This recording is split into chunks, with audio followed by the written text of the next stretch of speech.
Hello, I'm Steve. A little about myself. I'm a retired law enforcement officer with 20 years of service.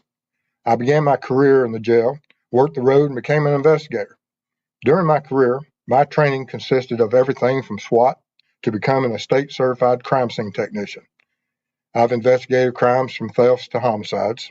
After retiring and becoming aware of true crime and web sleuths, I started my channel for web sleuths to better understand the perspectives of law enforcement.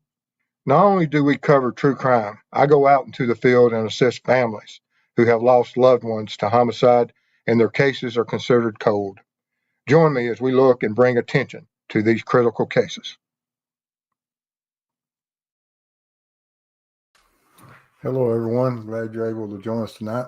If you're new to the channel, welcome. Appreciate you being here. We have a little presentation that we'll have tonight.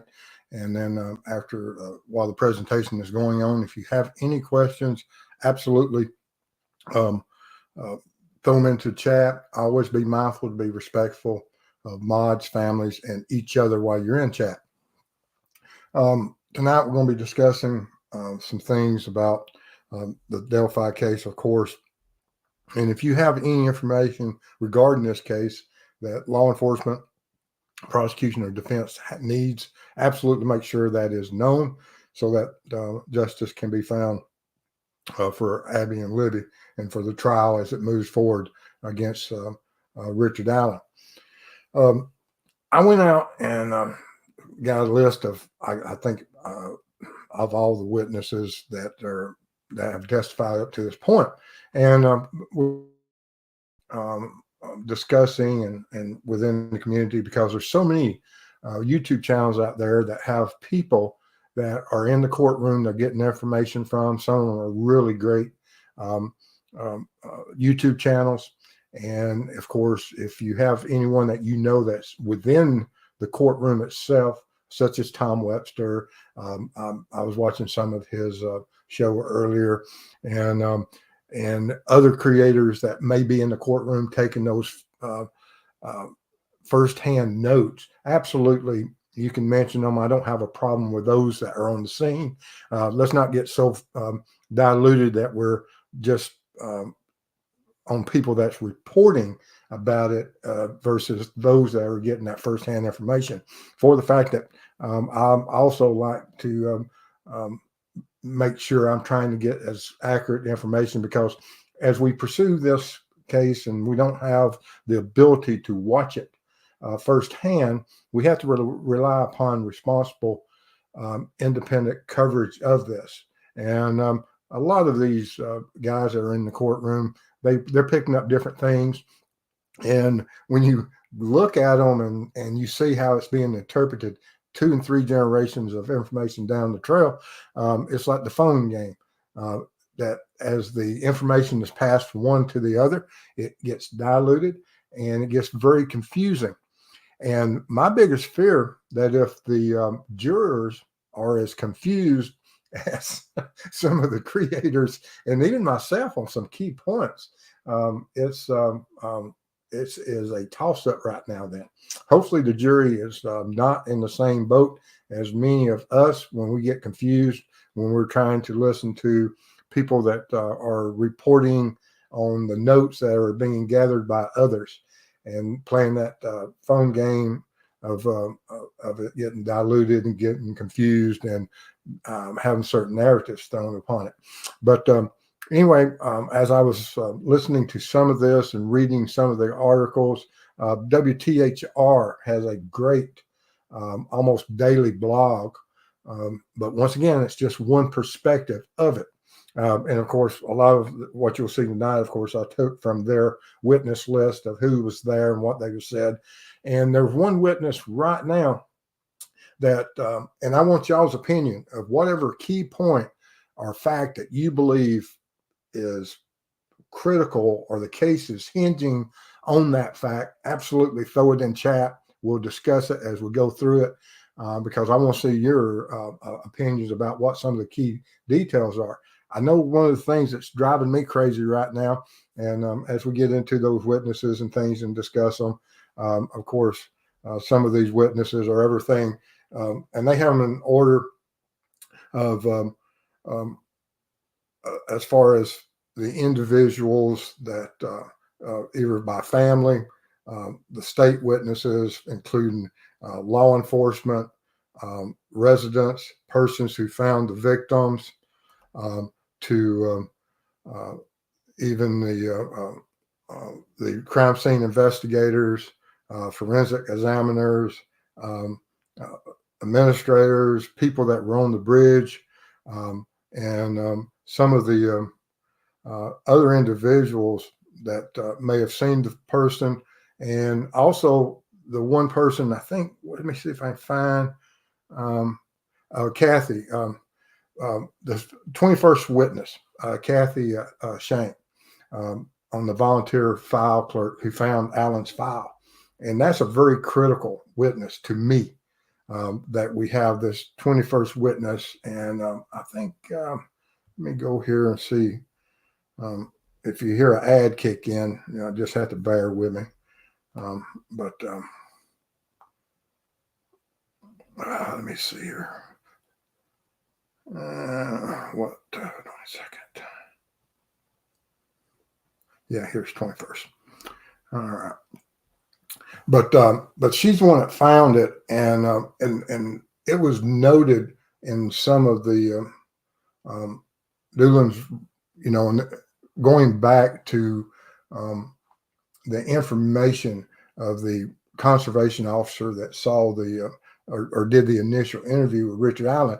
Between Shank and Richard Allen, there's that interrogation card that is where Richard Allen reached out to a conservation officer and made certain comments. But then it was noted during this testimony that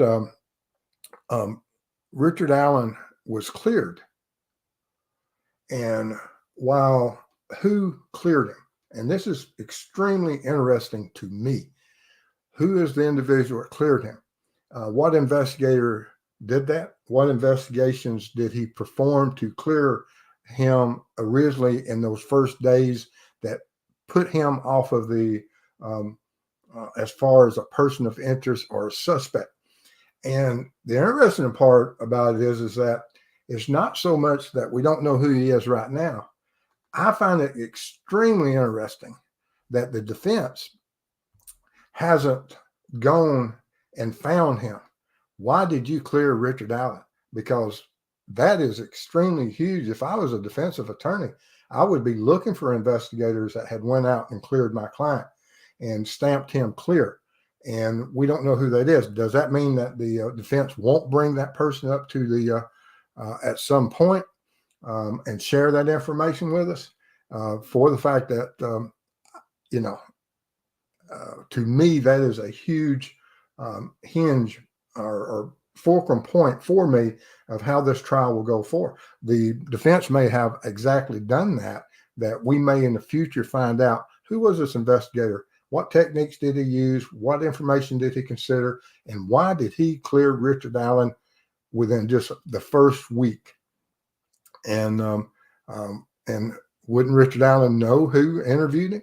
Wouldn't that be in the pocket of the defense attorneys? And so, but I find that extremely interesting that when I was watching, I think it was also, like I said, when you go through some of the testimony and things, you're going to find those key points. And this is one of the key points I found, and I found extremely interesting, of who cleared Richard Allen back then, and will the defense find that individual and use him as a key defensive witness? Because, if there's information that would have cleared him back then, that same information will clear him now. All right, let's see what's going on in chat, see what's happening out here, guys. And but I just found that interesting. And like I said, I'm sure all of y'all may have different points and different interesting facts from different witnesses. And I'll try to go find each of your witnesses as we look at them. If you have one that you find is either very supportive of your stance of either innocent or guilt. Of course, we've also had where Liggett testified today, And there's some testimony he did or said about what the witnesses mentioned about Richard Allen and not being able to identify him as bridge guy. And we'll get into that and also in just a few minutes. So I'm sure some of y'all are going to look at some of that. All right. Hello, Marion Tate and James Tate. Good to see you. Junior Johnson, Sensei Olivia too. Good to see you as always. Southern Gal, True Crime. I was on. I dropped in and talked to her on her show last evening. Always a pleasure. And congratulations to Southern Gal True Crime. If you don't know who she is, she just reached 1,000 subs last night. Go over and give her support and keep her channel growing. Well deserved. She does a lot of work. Extremely hard worker. Hello, Barbara. She's here. Barbara Hall, Timmy D's mother. Good to see you. And if you don't know who Timmy Dees is, go look at that case and you'll see Barbara Hall, who has been fighting for justice and is one of the co-cases that we, or one of the cases that we've taken up on the True Crime Web Foundation.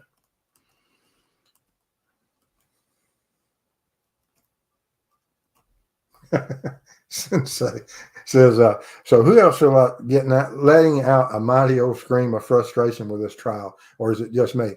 I'm saying, like I said, when I go out and I scan through different channels, some of it is very confusing when they interpret what was said by whoever they're gathering their information from. And I hope that the jury is not being confused by it. I've seen some excellent counter cross-examination by the defense, and especially with Liggett's about creating that cloud that all your witnesses, none of them picked out Richard Allen. None of them given a description of him, which of course Liggett's is standing on that Richard Allen is his best witness, that it's him, because he says he was there that day.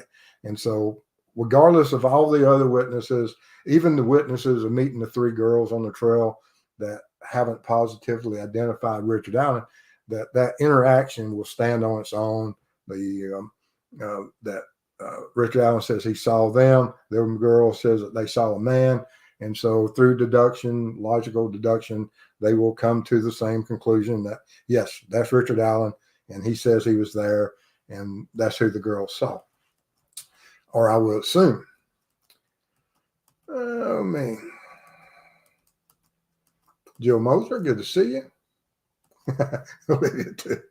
Everybody's going to be screaming that I'll scream with you. I felt today was a good day for the prosecution. I did too, up until the one point about when Liggett's up there and talking about that none of the witnesses were able to identify that it was absolutely Richard Allen, and there was no DNA and all of this, and which is key points that, and of course that's what the defense has to do, is hammer home those moments of when no one could identify him being there. And of course, the defense will have already conceded that it is Richard Allen, was on the trails that day, but they're debating the time. And so there's some dispute about that.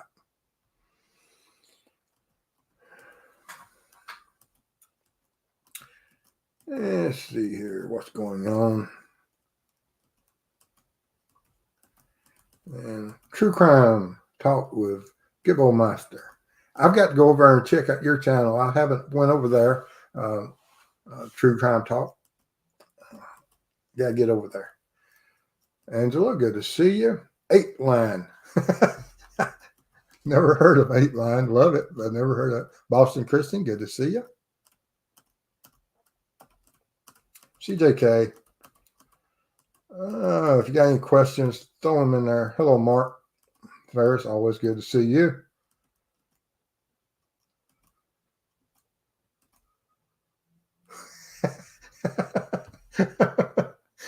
And leave your DNA on the phone. It might be your alibi, said a smart person in another chat. Oh, that's wonderful. Hello, Gelhard. Good to see you as always. Oh, man. But yeah, I was thinking about of all the witnesses so far.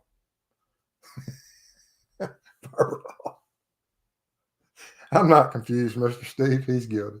Okay. Y'all are. Come on. I hadn't seen you in quite a bit. How you been doing? Good to see you. Glad you came to see us.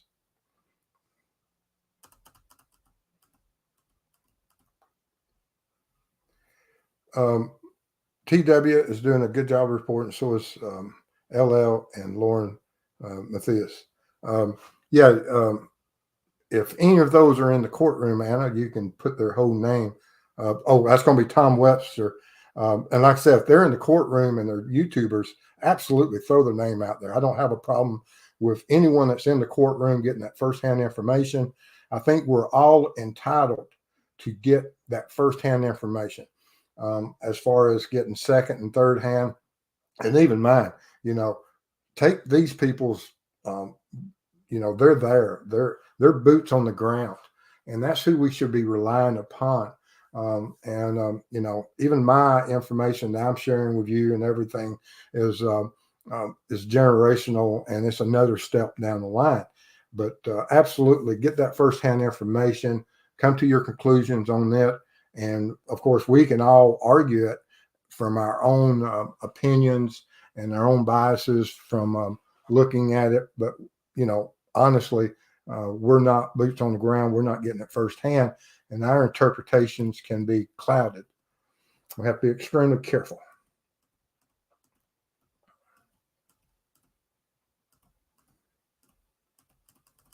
Oh, Gilhert, thank you.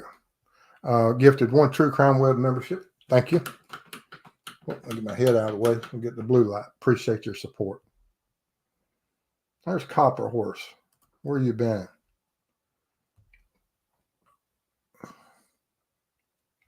Yeah, let me see if I can hide that.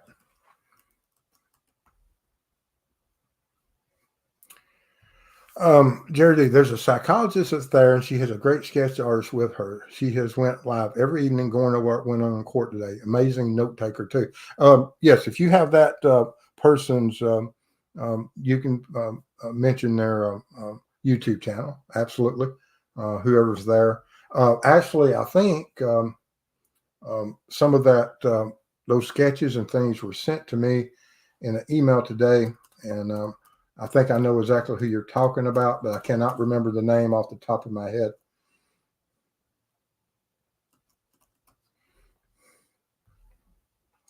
Shank was on the stand today, filled in that part of the story perfectly.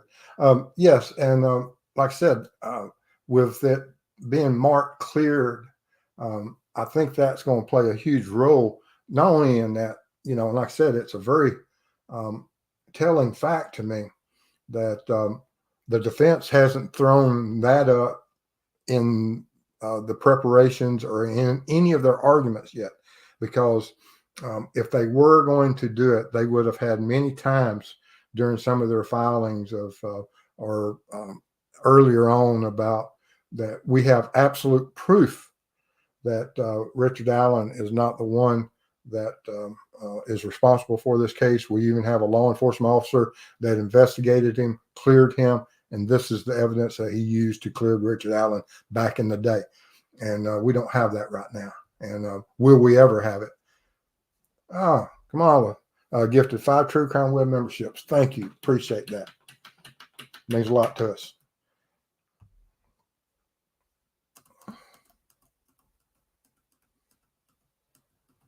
Let's see here. What else going on here?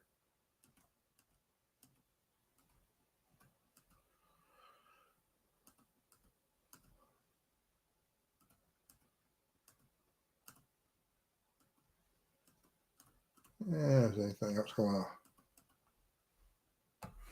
on? Yes, if Richard Allen was cleared, why didn't defense jump all over that as part of their Odin circus? Yes, because like I said, there's nothing better for your client than finding someone that is top tier, and because there's only certain individuals that could have ever rubber stamped or attached a note to that interview card that the conservation's doings did way back of saying it was cleared. There's very few people in the unified command that would have had the power to do that, and that information would have had been powerful at that point. And who is that, and what was that information? And Mark and I are on the same page with that.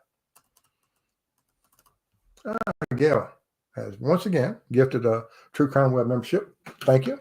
Appreciate that. We'll use that on the road. I'm getting ready for my winter, trying to get all my stuff set up for the winter of what cases we're going to be kicking off after the first of the year. We're getting to that point. Yeah, Mark, I knew what you meant, circus. I want to know why DD hasn't been severely reprimanded, fired without retirement benefits, and whatever else. Why did RA not ring bells right away?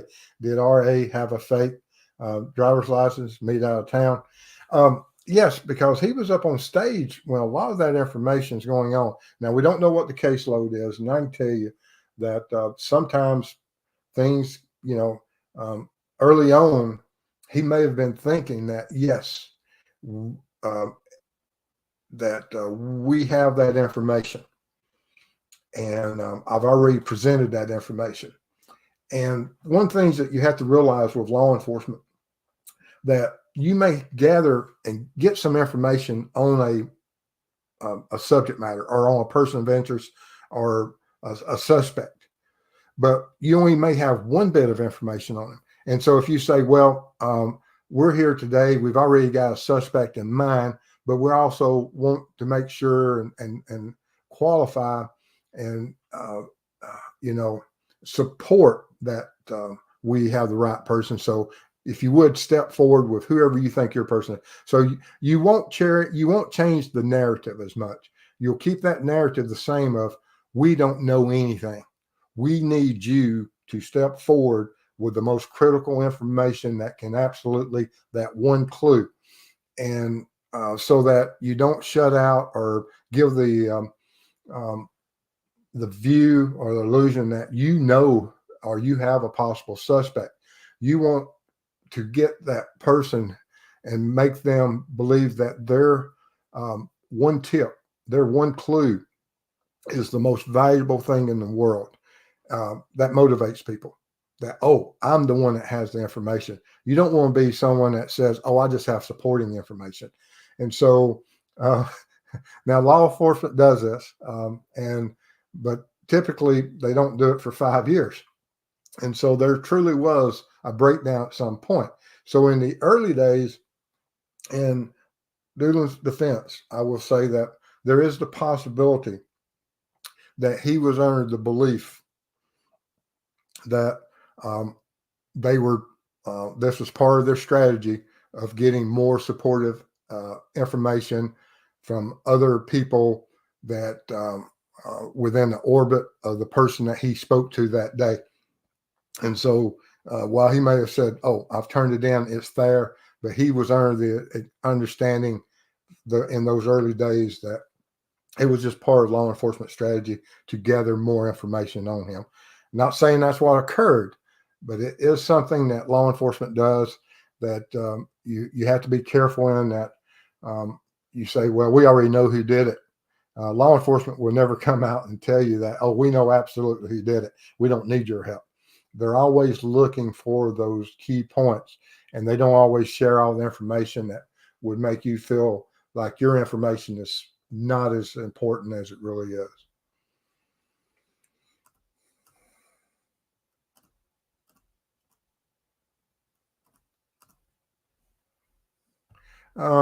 Jerry, do you know who I'm speaking of? I know you said we can drop people that are actually in court each day, but one see I already knew of her and her sketch arts. I was sent that earlier today. If any of the mods know who that person is, go ahead and drop that name. Like I said, it's in my email, and because I got both sketches and notes.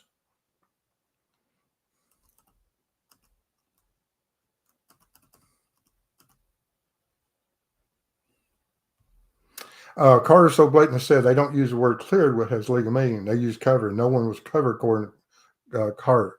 RA was cleared, written on the file. Absolutely, from what I understand. And from the testimony, the word cleared was used. And like I said, that has to come from someone. And who is that one person that cleared him? And like I said, the defense, if why wouldn't they be all over that? That'd be my number one witness of why did you clear him, and what was the reasoning, and what's the evidence that you have, because we've got the wrong person in jail, and we'll see what that is. But you're absolutely correct, Anna.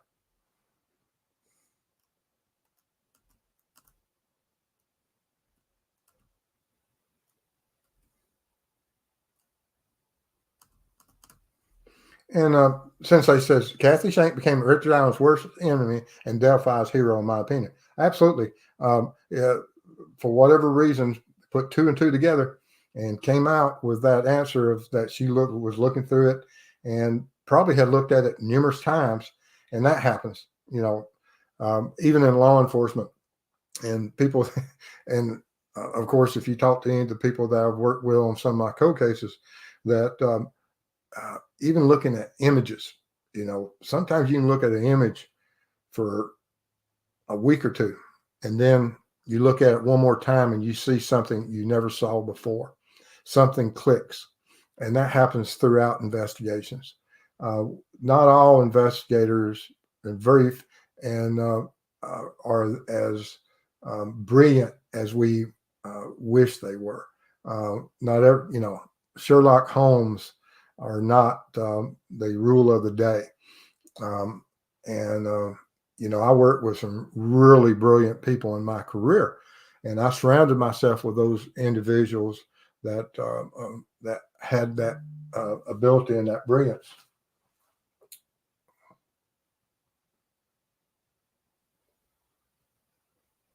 Okay. Yes, it's Lauren Matthias from Hidden True Crime is the one that I was sent. I don't know if that's the one that you're speaking of, but that's the one that was mentioned and sent to me with the pics and stuff today. So yes, if anyone has that link, put her link out there, guys. I'd appreciate it.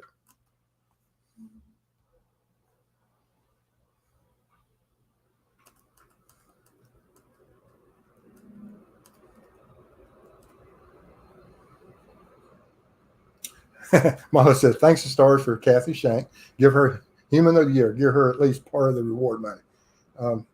Yes, whatever it takes to get such an animal off the street.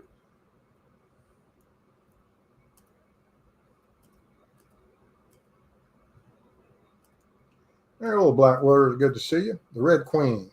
Good to see you.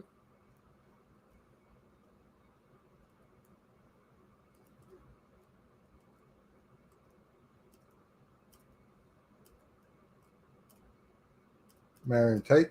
Justice for Timmy Dees. Absolutely.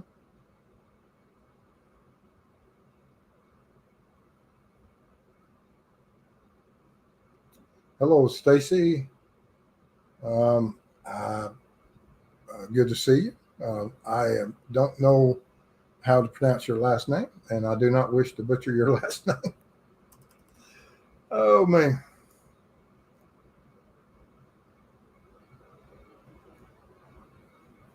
Yes. Um, yes, the channels that's been in the courtroom, and of course, everyone knows Tom Webster. Absolutely wonderful, very humorous guy, great reporting. Everything about him is likable. And so much respect out to him. I haven't seen Hidden True Crime yet, but I've, like I said, the information I was given today all looked good. And even the sketches I was sent.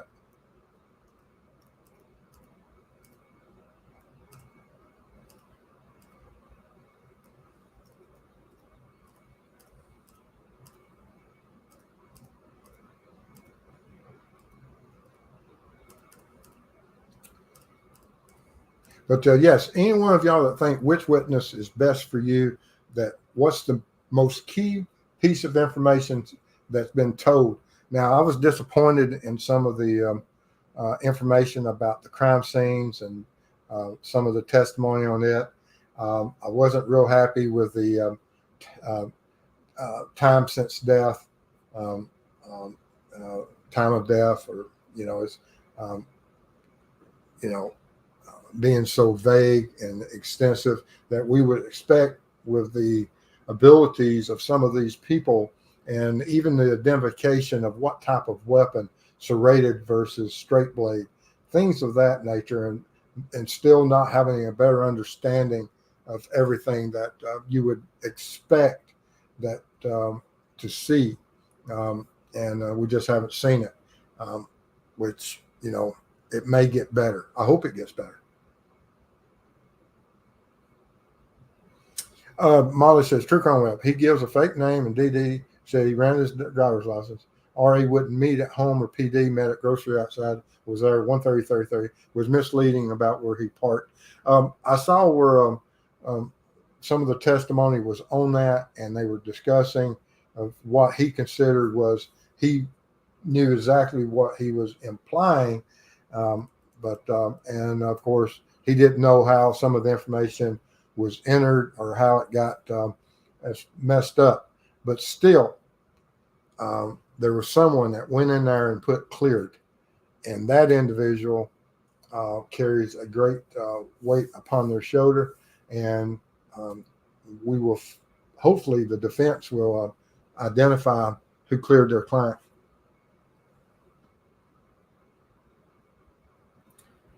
Stacy says that the key point that she says is that when the prosecutor in the statement says that the confession has info, no one other than the offender would know. And that will be huge. We just haven't heard that yet.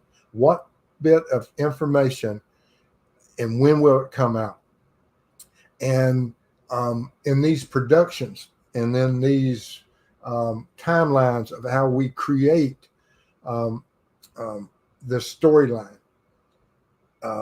and we will see that the prosecution, and before the prosecution closes, in those final hours and final minutes, that's where you're going to get these huge bombshells. And that's when we should expect that those witnesses that may be recalled and asked a specific, because right now the prosecution can call these witnesses and recall these witnesses for different parts of and for different reasons.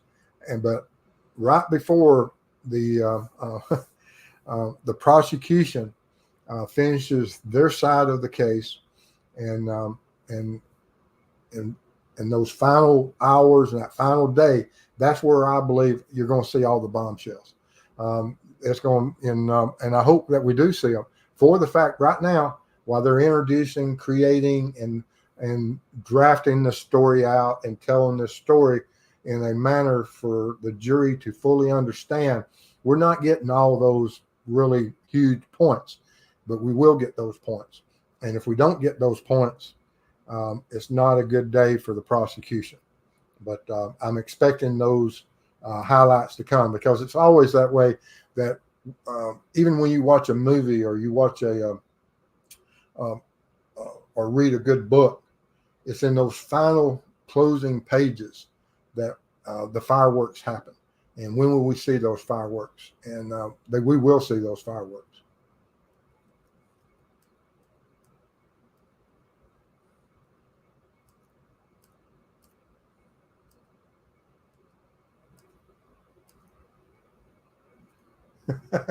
CJK, there are some good ones for sure, Molly. Sadly, the hate mongering channels are all over the place. Yes, they are out there for some.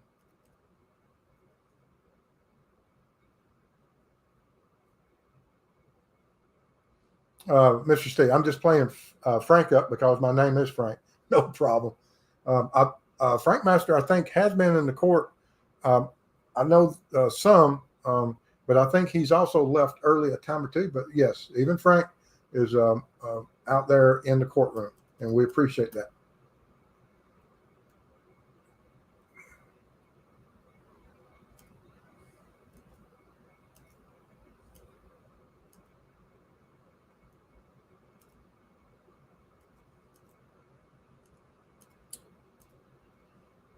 Oh, man. Mark says, we know Rich Allen is the guy the three girls saw because Rich Allen stated he passed them on the trail just past the Freedom Bridge.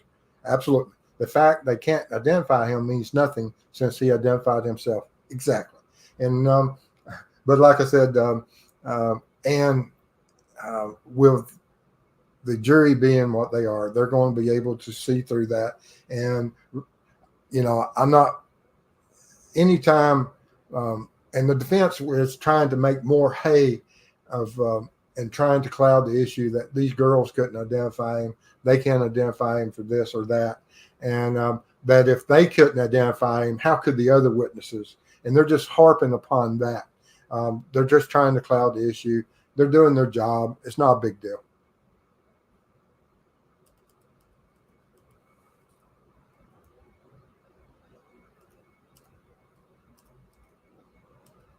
Hello, Mitzi. Good to see you.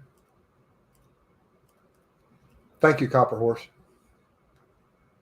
Yes. Gibble Master, there's that channel. Go ahead. Thank you.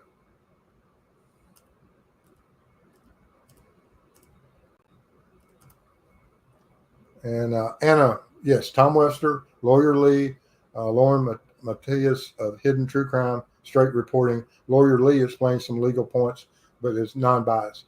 Yes, I've seen some of Lawyer Lee. I haven't seen the Hidden True Crime yet, and of course, I've seen Tom Webster.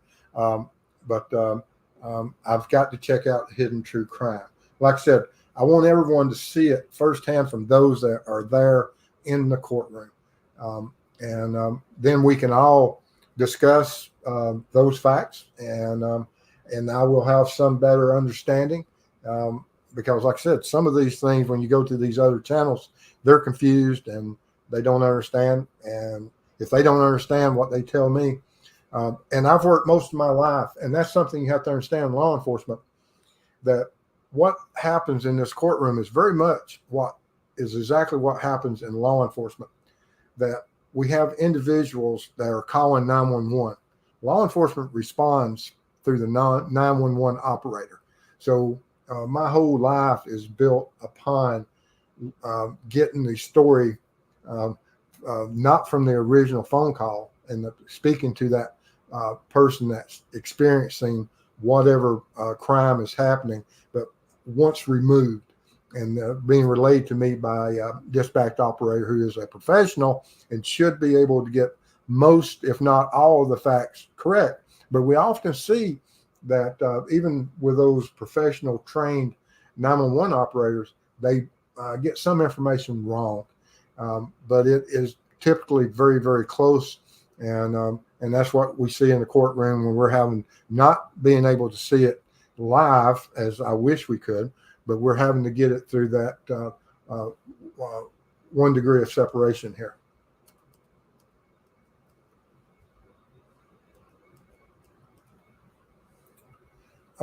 I've seen that a lot of the mainstream news are sensationalizing, misleading, and leave out key information and say a little defense oriented because that makes for more controversy and more viewers.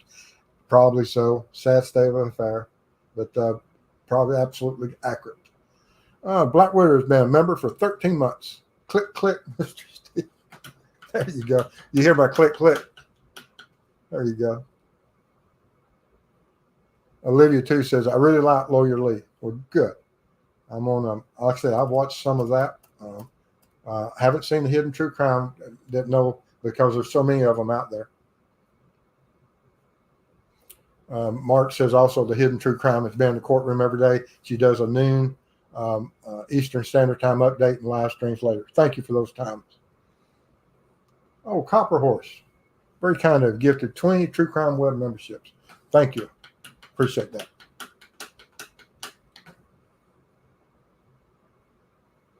Means a lot to us.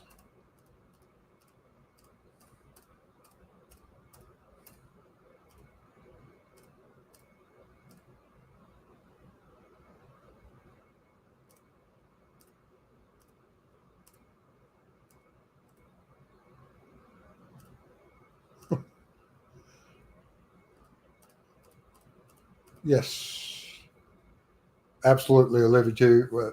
What a gracious, thoughtful thing to give so many memberships. Absolutely. Thank you.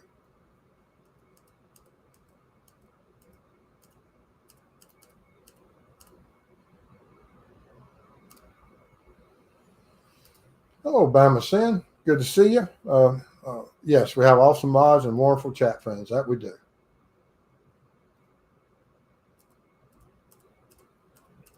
But like I said, if you got what you think is key, let me know and we'll discuss it. Mark says that Shank said her job was to scan all the paper notes, photos, and documents into the computer and organize everything. She said they have 5 file cabinets on this case. Yes, what was it? Something like 40. I may be off on that, but I think I heard like 40,000 tips or something. Amazing.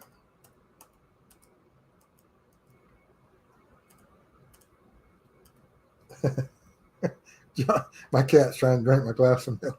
That's what cats do.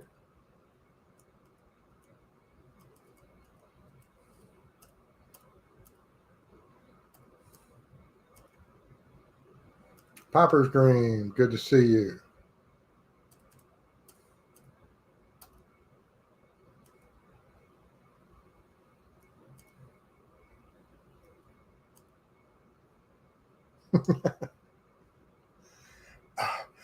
So what Kay or Shank found was a paper file in a filing cabinet or an electronic file. My emails keep rearranging itself. I can see how stuff gets lost. Yes, Mrs. Steve and I had to go, and everybody remembers I had one of the the same phone that Libby had. I think it was i6, and on my last search, that phone bit the dust. I broke it. I released all the colors that can be released on the rainbow on the screen, and those colors now cover everything. You can't use it anymore. But Mrs. Steve and I, we replaced it today. Hello, Mirror. Good to see you. Kamala. Hi, Mr. Steve. Just dropped in to get my blue light special. Your thoughts on forensics with a bullet found at the scene. Is it possible to tell if it came from Richard Allen's sidearm? It's been held in court that even cycled rounds, not fired rounds, but cycled rounds, that unspent rounds, has been used in court. And I think it was noted today that I saw in one article where the experts had told that if you find me that gun, I will tell you if this bullet was cycled through it or something to that effect. And that's key because that individual had looked at that bullet, that unspent bullet, and saw something on it, some marking or something that was unique and that they would be able to identify to a certain firearm. And if that is the case, then of course, and that's what their opinion would be. And of course, you'll have arguments. And I think one of the experts for the defense it was found by the court that they won't be able to testify as a firearms expert and on the metal early the metal whatever type of expert they were. I can't say the word. It's on the tip of my tongue, but I can't say it. But that their expert, the defense's expert, won't be able to testify.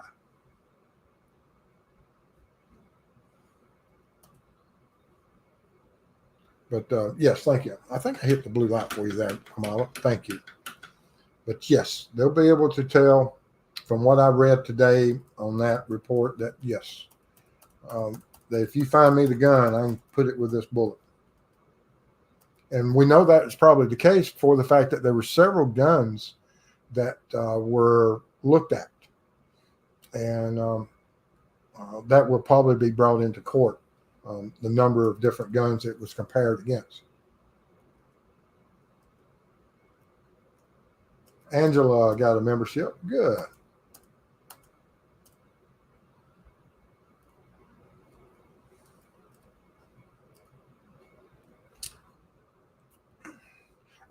Can chat clarify if Rich Allen met doings on February 16th or February 18th. I heard somewhere or I read somewhere it was on the fourth day. So that would be the 18th. So I don't know if that's true or not, but I saw that somewhere today earlier.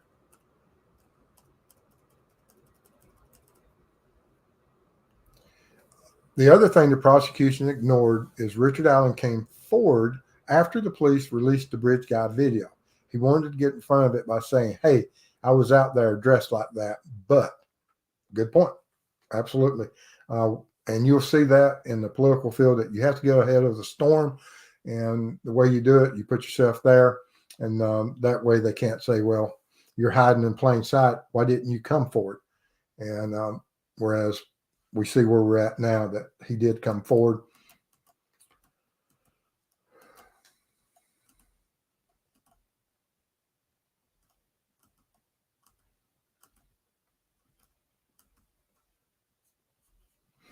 Atlanta has a good point here, that the defense of the locals who never had these experiences, no one expected that there was going to be a double homicide, and that the offender, the individual that could do this, is in their community, and that they would count it off and most likely defend that it couldn't be anybody from their community. It's more likely someone just passing through.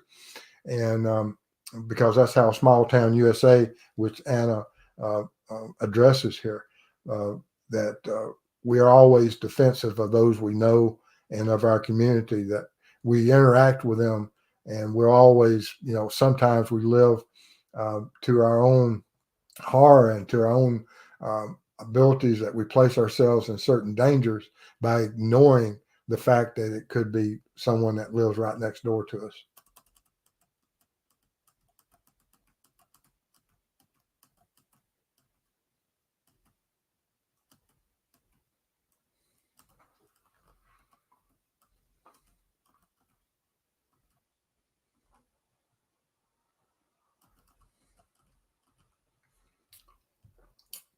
Ferris says that according to Shanks, she found it wedged in an unrelated file and handed to a detective.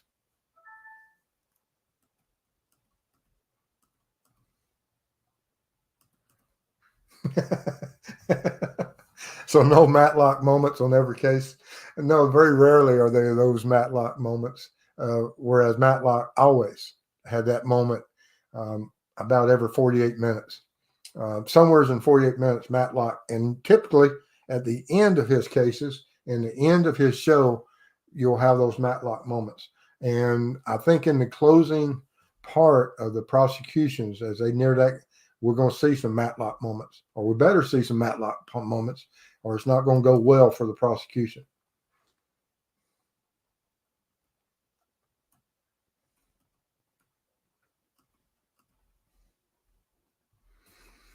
Question: what do you think about Richard Allen growing a couple of extra inches in height for his fishing license?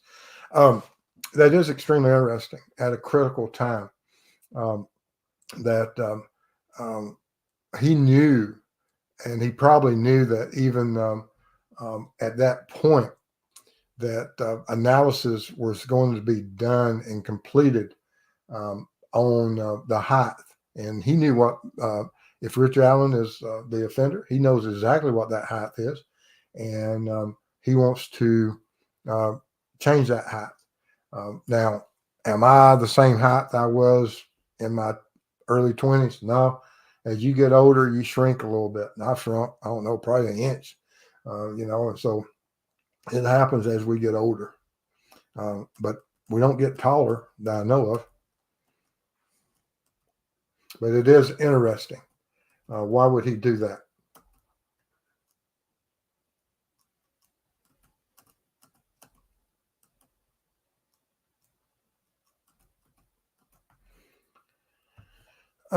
Doug Carr said, no one has been cleared, but I'm not sure when he said that. I don't either, but I know he said it at some point early.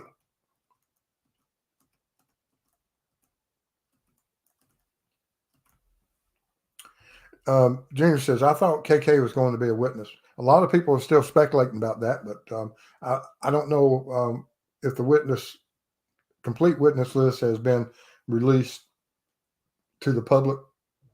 Of course, prosecution and defense has it, but I don't know if it's been released to the public.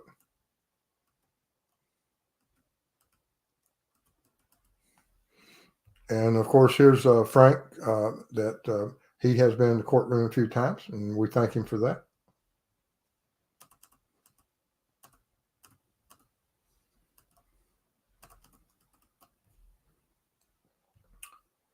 And Mustang 65. Justice for Abby and Libby. Justice for Timmy D's. Justice for the Floor 4. I don't want to butcher their names. I'm terrible about names.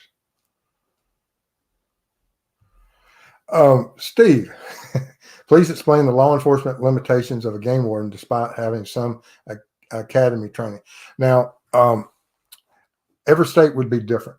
Georgia DNR, I work with some of those guys, and while they don't have investigative units, and they typically work within on your state lakes and reservoirs and hunting lands, and all of that.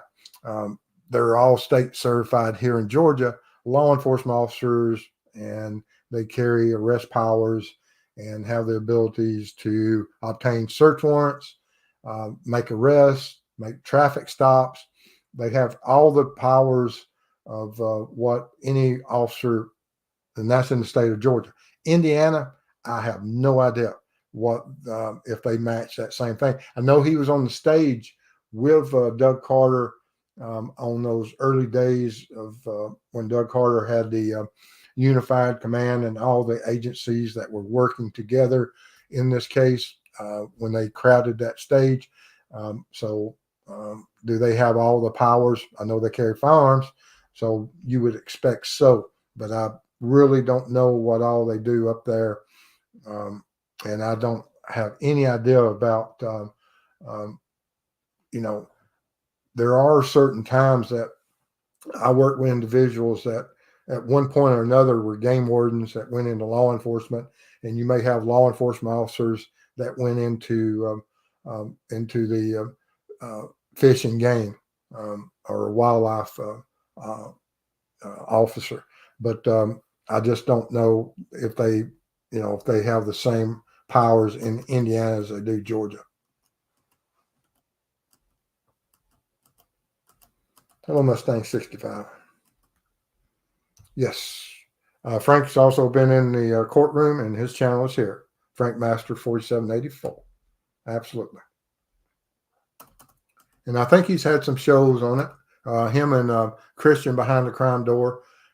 They've had a couple of shows this week. Get a chance to check her channel out also.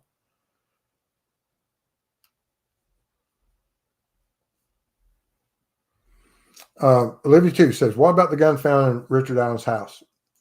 That's probably one of the things that will be absolutely, when that testimony comes out, and that may be one of those bombshells I'm talking about that will come out right there at the end. And same thing for the Carhartt jacket. Is the testing done? Is there some type of reaction? Or, of course, we don't have DNA that we know of yet, or box cutters, and whatever other bullets, because the bullet components that he has, this bullet that was found in that little box, memorial box, or whatever you would call that little keepsake box that he had. If the components of that bullet is the exact same as the bullet at the crime scene, if they can take that, reverse engineer it, find out is the powder the same, is the primer the same, is the crimping the same, is the weight and everything about that bullet the same? Did it come from the same box or run of bullets? Because bullets are very unique. If a bullet is made 2 years later, even if it's made on the same machine, it won't have all the exact configurations or components of a bullet that was made 2 years prior. Because those machines are set up to make a certain amount of runs, and they change.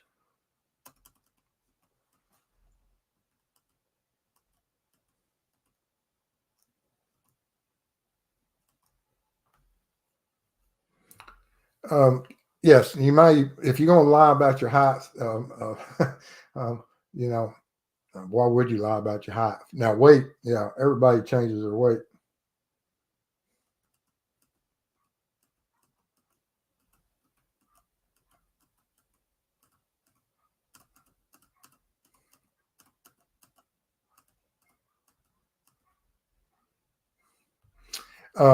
If DD ran Richard Allen's driver's license, he'd know the last name wasn't Whiteman. Yes. Now, he may not know what was entered, but he may not have been at that point um, key to those details. And he may have just wrote it off in his mind. I don't know. There's a lot of different things.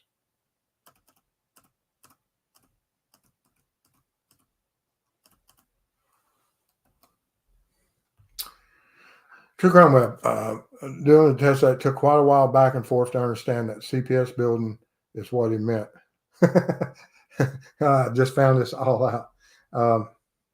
Yes, probably, like I said, everybody gets certain things in their minds, and under pressure, sometimes you don't think clearly.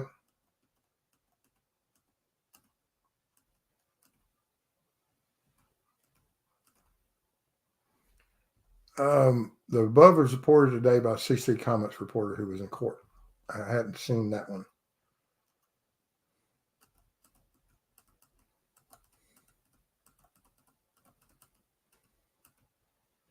Monahari.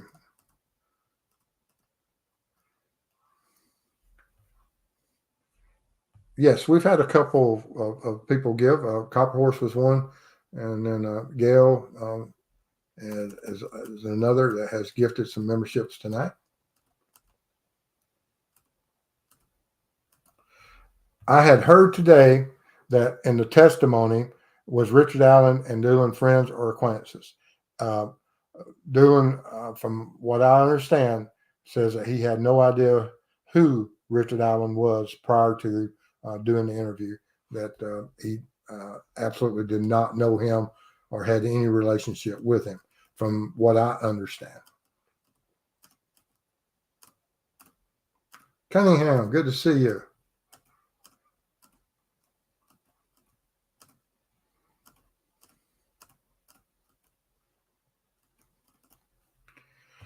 The bombshell so far was Dr. Core stating that looking at knives at home to see what kind of knife has for rated A. Then he looked at a grip handle box cutter. And so that's fair enough that so far that an expert in the analysis of death was looking around his house.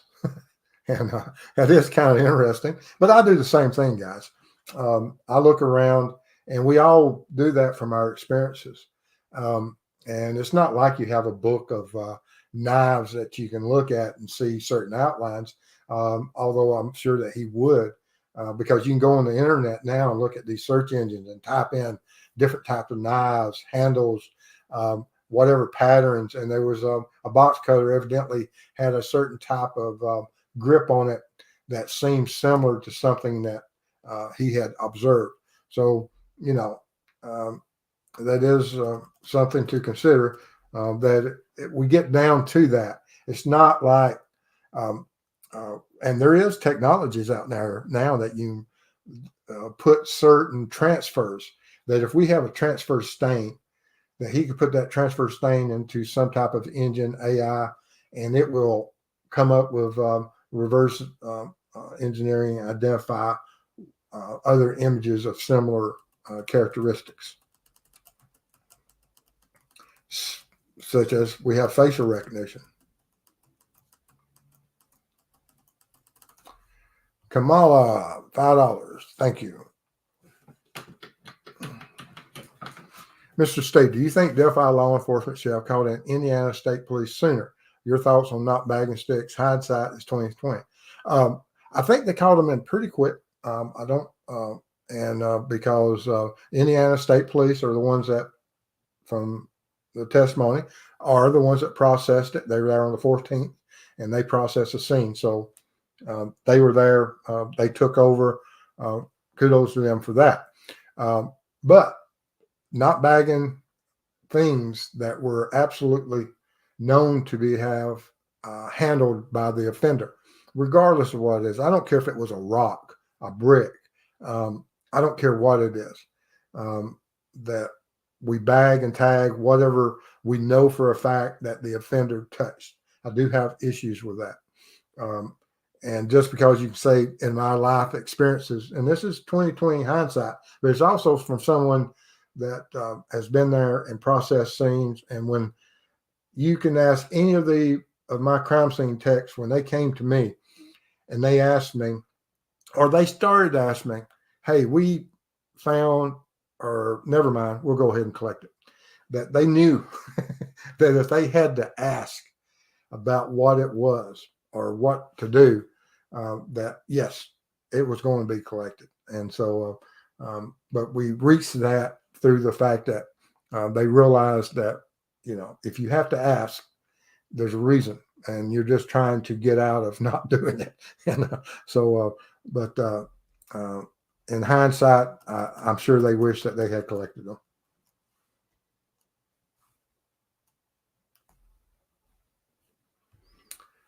Mr. Steve, have you heard where a tip was misplaced? Yeah, it's supposed to be in an unrelated file from what Shank said.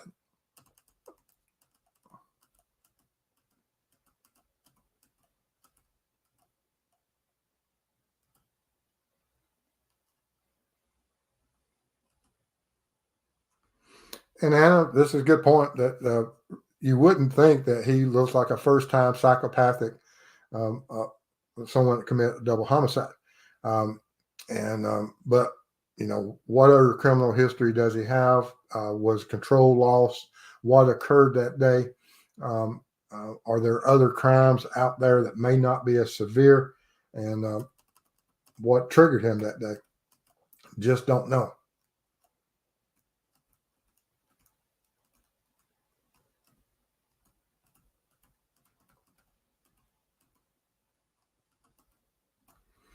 And this is a good point here. Now, Mark says Dillon also testified that he saw the bloody sticks when he walked the crime scene after police were done processing the scene and pulled out. So we know they were there until CSI returned. Yes. And even on the testing I did on the sticks, whereas you can't clearly see those stains, but when you hit them with the luminol, such as I did, they jump out at you. And it's those areas that I feel need to be tested. Is there some type of mixture that they could have found on day one or day two versus leaving it out in the elements, which is Mother Nature is not kind to DNA.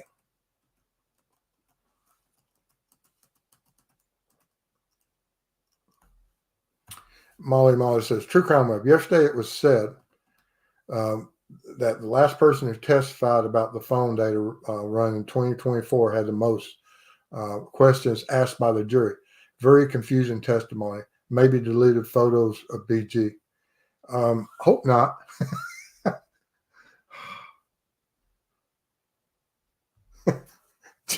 Hey, you can have my phone. That's funny. Oh, man. There's only one individual that has any phone in the world that compares to the phone I have, that i6. James has that phone. Absolutely. We worked on his phone so much trying to get a video. That's funny, James. Oh.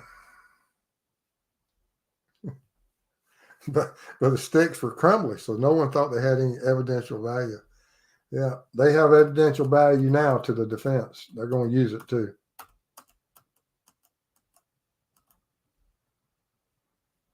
Yeah, it may be 60. I know it was 40. It may be as much as 60. Absolutely. And yes, you're right.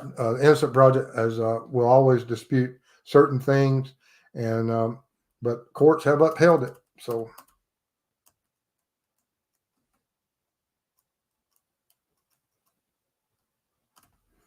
And this is absolutely fair. That we like LE to be immune from the file monster. They're not. Evidence gets lost. Evidence gets destroyed, sadly, but true.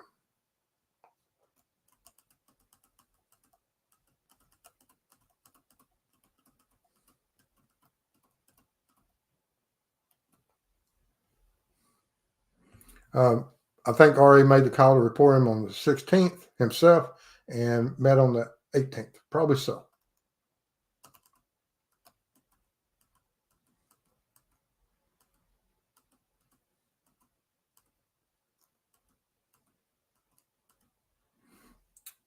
Yes. Actually, I can't wait to see what whoever's asking some of those questions, and that it'll be noted. I don't know at what process the jury foreman will be chosen, but the jury will take note that if there is someone that is extremely active and intelligent, then that a lot of times those are your jury foreman or forewoman.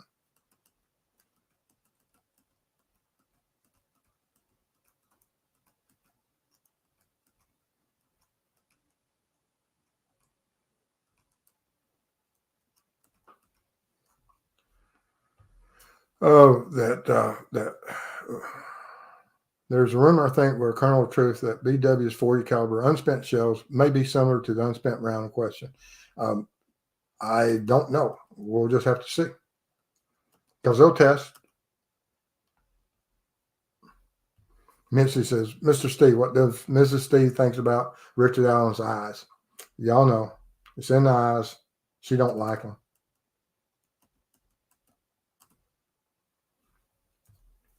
You can wear taller shoes. And that is a good point because a lot of people do wear high heels, or they wear, there's some type of inserts that even you can get that some men wear in their shoes to become taller.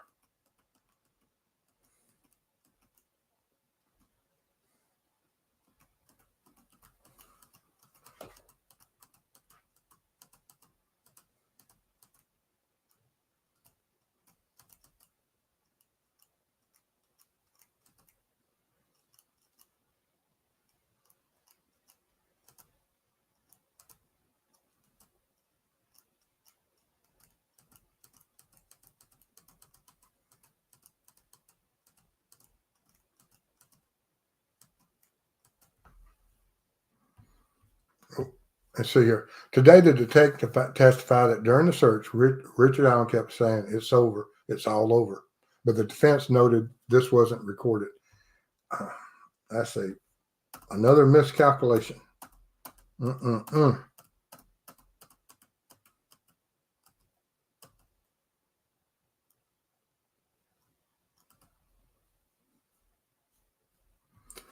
I've heard you can paper a bullet in the barrel. Is that true? Say it would change the forensic of the bullet. I don't know. I don't even know how you would get it in there. I mean, there was a time that waddings and things and certain bullets, especially muzzle loaders, have patches that are used, but to close those grooves off. But I don't know about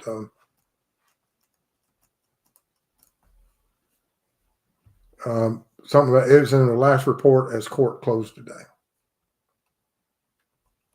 Ooh.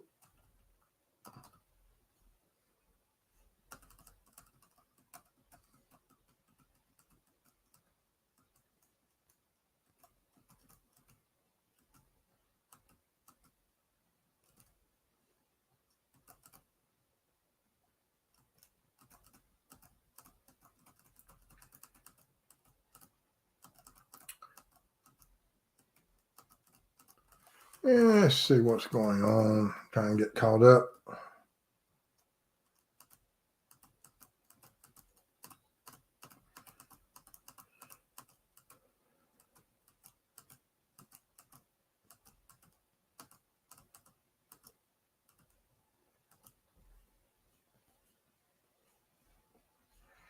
Man, I hope that's not the case. The sticks were crumbly and bloody, maybe too nasty to be collected for evidence. They won't ever admit to that. If they do, they've lost their job.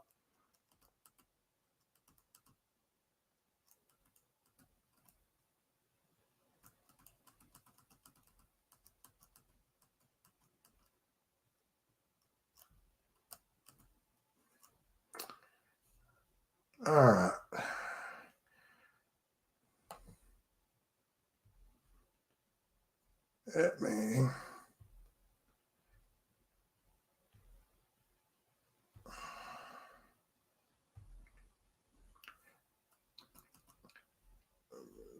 Mods, whenever you see Brandon, whenever he starts spamming, just get rid of him.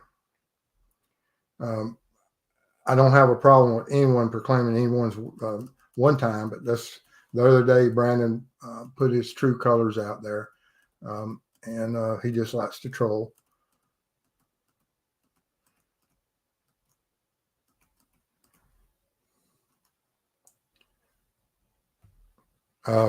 Now, this here, I have no problem with, Brandon.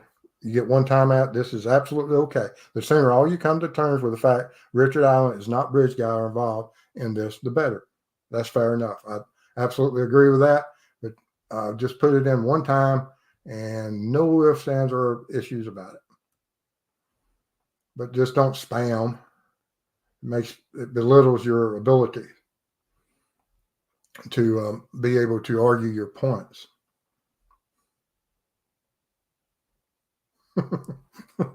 Brandon's mama hasn't let him out of the basement very much. Poor old Brandon. But anyway, guys, I thank y'all for coming here tonight. And absolutely look forward to going over this and seeing the rest of the testimony and see what's going on. And y'all stay safe out there, and look forward to seeing y'all soon. Bye-bye, guys.